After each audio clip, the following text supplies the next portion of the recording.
This is how we end up here after coming all the way down from the rooftop on the ninth floor.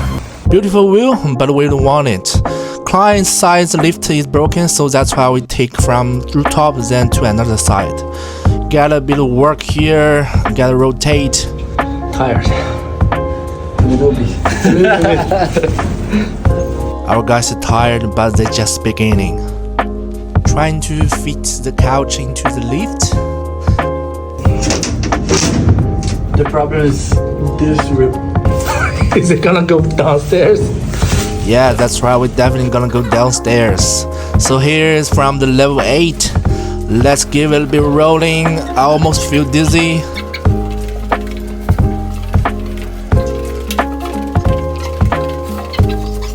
There's 4. We come from 8, right? Yeah. 2 ups, down 1. If it is not working. After a good rest, we keep going. I feel more dizzy as I'm holding the camera. Finally, we'll reach the ground level.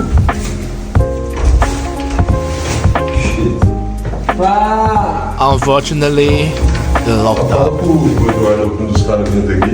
Really?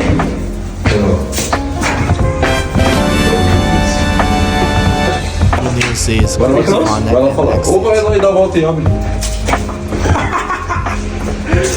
Oh my god. Sometimes this is happening. Our guys will figure it out. So Chris coming all the way around the building and bring also Dolly. Finally, he gets into the truck. Get a good tide, good wrap. Great job.